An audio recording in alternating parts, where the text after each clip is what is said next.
ఈ టాపిక్ గురించి మాట్లాడొద్దు అనుకున్నా కానీ మాట్లాడేలా చేస్తూ ఉన్నారు. టీ5 మూర్తి ఈయన గురించి చెప్పనవసరంలే. మీడియా ముత్యం, కడిగిన ఆనిముత్యం, నిజాయితీకి నిలువెత్తు నిదర్శనం అని చెప్పుకొని తిరుగుతున్న టీ5 మూర్తి.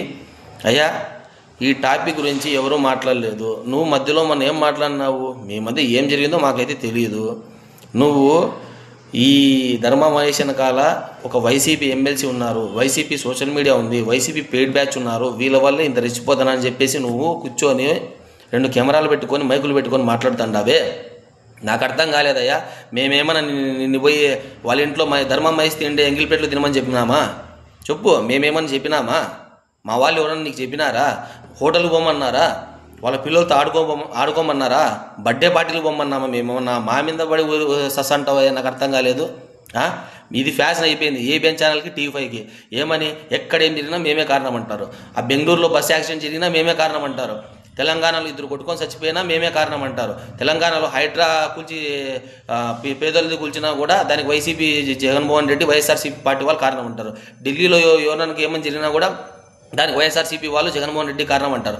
ఆఖరికి ట్రంప్కి తలనొప్పి వచ్చినా కూడా దానికి వైఎస్ఆర్సీపీ వాళ్ళు జగన్మోహన్ రెడ్డి వాళ్ళు కారణం అని చెప్పి చెప్తా ఉన్నారు. మీరు ప్రాపగేట్ చేసుకుంటున్నారయ్యా. కనీసము జనాలు ఏమనుకుంటున్నారు మీ గురించి? బుద్ధి జ్ఞానం ఉండాలా, కడుపుకి ఏం తింటున్నాం అనేది ఉండాలా. ఏం జరిగినా కూడా మా మీద నెట్టేసేకి మేము ఎట్లా కనపడుతుంటాం? చేతికి ఏమైనా గాజులు వేసుకుంటాం అనుకుంటున్నావు? ప్రతిదీ మా మీద నెట్టుకుంటా? కాదయ్యా, మేమేమైనా ఆరోపించినామా? ఇదే ధర్మ మహేష్ గారు న్యాయం కావాలని చెప్పేసి కోర్టుల మెట్లు ఎక్కినారయ్యా. ఎవరో వాళ్ళ హస్బెండ్, ఆమె హస్బెండ్, అతను కోర్టుల మెట్లు ఎక్కినాడు. మేము మాట్లాడలే, కోర్టులో ఉంది ఇది. కోర్టుల మెట్లు ఎక్కి నాకు న్యాయం చేయండి, టీ5 మూర్తి మీడియా పేరు అడ్డం పెట్టుకొని, మీడియాని అడ్డం పెట్టుకొని నన్ను 10 కోట్లు డిమాండ్ చేస్తూ ఉన్నాడు. సీక్రెట్గా నా కాల్ ట్యాంపరింగ్ చేసి నా రికార్డ్స్ వింటున్నాడు. నా బెడ్రూమ్లో సీసీ కెమెరాలు పెట్టమన్నారు. నన్ను 10 కోట్లు ఇవ్వమని చెప్పి బ్లాక్మెయిల్ చేస్తూ ఉన్నారు అని చెప్పేసి అతను చెప్తా ఉంటారయ్యా. మాకేం సంబంధం అయ్యా? అతను చెప్తా అన్నాడు. న్యాయం ఉందని చెప్పి ఎవరో కొందరు అతనికి సపోర్ట్ చేసి ఉండొచ్చు. న్యాయం ఉంది కాబట్టి సపోర్ట్ చేసి, న్యాయం ఉందయ్యా, న్యాయం ఉంది. ఏం పని ఆయనకి? వాళ్ళ భార్య, ఇతను లేనప్పుడు భర్త లేనప్పుడు భార్య ఇంట్లోకి పోయేసి ఆయన తినే ప్లేట్లో తింటే, ఆయన కూర్చొని తినే చోట ఆయన ప్లేట్లు తింటే ఎవరికి బాధ కాదయ్యా? ఆయన లేనప్పుడు ఆయన బెడ్రూమ్లో సీసీ కెమెరాలు పెట్టమంటావా? అది బాధపడరావయ్యా?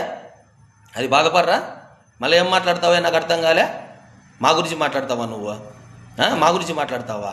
హోటల్కి ఎవరు పోమన్నారయ్యా? రెస్టారెంట్లకు ఎవరు తిరగమన్నారయ్యా? మీరు ఆమెతో పాటు కలిపి బర్త్డే పార్టీలకు ఎవరు పోమన్నారయ్యా? పిల్లలు ఎత్తుకొని డ్యాన్సులు మేము చేయమన్నామయ్యా?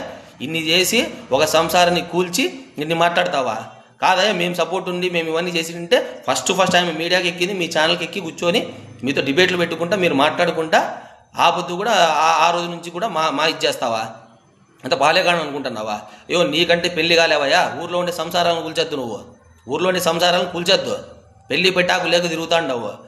కనీసము ఒక జర్నలిజాన్ని అడ్డం పెట్టుకొని బ్రోకర్ పని చేసి సిగ్గు సరం ఉండాలి. టీ5 మూర్తి, నాకు అర్థం కాలేదు. ఒక ఛానల్ అడ్డం పెట్టుకొని ఈ రకంగా మాట్లాడతావా? ఏముందిలే, ఆంధ్రాలో మా గవర్నమెంట్ ఉంది, తెలంగాణలో అంతో ఇంతో మా కాంగ్రెస్ సపోర్ట్ ఉంది, ఏం చేసినా మేము చెల్లుతుంది అనుకుంటున్నావేమో. బాగా గుర్తుపెట్టుకో, పైన దేవుడు అనేవాడు ఒకడు ఉంటాడు. పైన దేవుడు అనేవాడు ఒకడు ఉంటాడయ్యా. టీ5 మూర్తి, గుర్తుపెట్టుకో, మీ పాపం పండే రోజులు దగ్గరలో పడింది. ఏమి జరిగినా కూడా మా మీద నెట్టడం కరెక్ట్ కాదు. మోర్ ఓవర్ ఈ రాజకీయాలు ఇవన్నీ మామూలే. కాకపోతే ఒక అన్యోన్యమైన ఒక జంటని కాపురాన్ని కూల్చినావు చూడు, ఆ ఉసురు నీకు ఖచ్చితంగా తగులుతుంది. మేం కాదవయ్యా, ఖచ్చితంగా బాగా గుర్తుపెట్టుకో. రాబోయే రోజుల్లో ప్రజలు మెట్ల పరస చేస్తారు నిన్ను, మెట్ల పరస. నువ్వు ఇంతవరకు ఏదైనా జర్నలిజం పేరడ్డం పెట్టుకొని రాజకీయ పరంగా మాట్లాడినా సరే, రాజకీయ పరంగా మేము స్వీకరిస్తాం, మేము తిరిగి మాట్లాడతాం, ఆ రకంగా ఉంటుంది. ఒక సంసారాన్ని కూల్చి, ఒక కాపురాన్ని కూల్చి, ఒక బిడ్డకి తండ్రి లేకుండా చేసి వాళ్ళని మీడియాకి ఎక్కించి నువ్వు వాళ్ళ ఇళ్ళలోకి ఒక మొగునికి బాధ కాదయ్యా? నువ్వు ఇన్ని మాటలు మాట్లాడుతున్నావు ధర్మ మహేష్ గురించి, ఇన్ని మాటలు మాట్లాడుతున్నావు. అతనికి తెలియకోకుండా వాళ్ళ ఇంటికి పోయి అతను తినే ప్లేట్లో తింటే ఎవరికి బాధ కాదయ్యా? మొగుడు లేని టైంలో పెళ్ళాం దగ్గరికి పోతే ఎవరికి బాధ కాదయ్యా? ఎవరికి బాధ కాదు? నువ్వు పెళ్లి చేసుకోవయ్యా? నీ ఇంటికి నీ భార్య దగ్గరికి ఇట్లా ఎవరైనా వస్తే నువ్వు ఒప్పుకుంటావు? చూద్దాము, చెప్పు. బుద్ధి జ్ఞానం ఉండాలి, సిగ్గుసారం ఉండాలి మాట్లాడడానికి. మాట్లాడే ప్రతి ఒక్క మాట కూడా ఏం మాట్లాడుతున్నామరా అని చెప్పి తెలుసుకొని మాట్లాడు. మతి స్థిమితం లేకుండా మాట్లాడుతున్నావా నువ్వు? డబ్బులు ఇస్తావని పక్క మాట్లాడతావా? నీకు టీవీ5 ఛానల్ సీఈఓ చేసినాడని చెప్పేసి మా మీద పడి ఏడుస్తాండవు. నువ్వు మా మీద పడి ఏడుస్తాండవు. ఏందైతే అది పెట్టుకోపో కేసులు. భయపడడానికి సిద్ధంగా లేడు. అన్నీ తెగిచ్చే రాజకీయాలు చేస్తాం, అన్నీ తెగిచ్చే రాజకీయాల గురించి మాట్లాడుతున్నాము. అంత సినిమా లేదు, తమాషాలు చేస్తాండావా? ఒక పెద్ద ఆయన మొన్న కూడా అంబర్పేట శంకర్ అన్న హైదరాబాద్లో ఆయన అంతో ఇంతో కొంచెం విలువలు కూడిన వ్యక్తి, ఒక పెద్ద మనిషి మాదిరి ఉంటాడు. ఆ శంకరన్న గురించి ఏం మాట్లాడతావా? ఆయన లైన్లో మాట్లాడతా అంటే ఆయన ఆయన ఆయన గురించి నీకు తెలిసి ఏం మాట్లాడతావా నువ్వు? ఆయన అట్లా అంటోడా? ఇష్టానుసారంగా మాట్లాడతావా? తెలుస్తుంది. రాబోయే రోజుల్లో టీవీ5 మూర్తి గుర్తుపెట్టుకో. రాబోయే రోజుల్లో ఖచ్చితంగా అంటే కాలమే సమాధానం చెప్తుంది. పైన దేవుడు అనేవాడు ఉన్నాడు, గుర్తుపెట్టుకో. ఈరోజు నాకు మీడియా ఉంది, ఈరోజు నాకు గవర్నమెంట్ ఉంది అని ఎగరచ్చు. ఎల్లకాలము పవర్ శాశ్వతం కాదు, ఎల్లకాలము గవర్నమెంట్ శాశ్వతం కాదు. ఇదే రాబోయే రోజుల్లో టీవీ5 నుంచి నేను తన్ని పంపిస్తారు. ఈరోజు చెప్పింట గుర్తుపెట్టుకో టీవీ5 మూర్తి, ఆ రోజు చెప్తాం. మోర్ ఓవర్ ఇన్ని మాత్రం మన వైసీపీ పార్టీ వాళ్ళు ఎవరు కూడా రాబోయే రోజుల్లో సపోర్ట్ చేయొద్దండి.